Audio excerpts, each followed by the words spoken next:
ગત રાત્રિના 10:30 વાગ્યાની આજુબાજુમાં એક બનાવ એવો બનેલો હતો। 10 દિવસ પહેલા ફરિયાદી તેમજ આરોપીઓને કોઈ પણ અગમ્ય કારણોસર ગાળાગાળીને ધોલધપાટનો બનાવ બનેલ, જે અનુસંધાને ગત રાત્રિના 10:30 ની આજુબાજુમાં આરોપીઓએ ફરિયાદી એકલા હોય, જે અનુસંધાને તેમને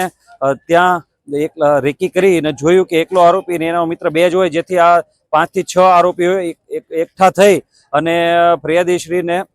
ધોલધપાટ અને ગાળાગાળી કરવા માંડેલ, જેના અનુસંધાને ઉગ્ર સ્વરૂપ લઈ તેમાંથી 2 આરોપીઓએ ચપ્પુના લગભગ 2 થી 3 ઘા મારેલ છે। જેના અનુસંધાને લીંબાયત પોલીસ સ્ટેશન તરફથી મહેરબાન પોલીસ કમિશનર શ્રીની આદેશ મુજબ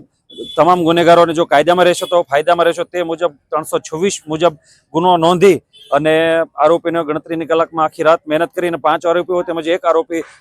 મોબાઈલ સ્વિચ ઓફ કરીને ભાગતો ફરતો હોય તેને પણ સવારે 10 વાગે પકડી તમામ 6 આરોપીઓને પકડીને કાયદેસરની કાર્યવાહી કરવામાં આવેલ છે। તેમજ આજરોજ આપ જોઈ શકો છો એ પ્રમાણે તમામ આરોપીઓને જે જગ્યાએ ગુનો કરેલો હતો, જે જગ્યાએ આતંક મચાવેલો હતો તે જગ્યાએ લાવી ને ગુનાવાળી જગ્યાનું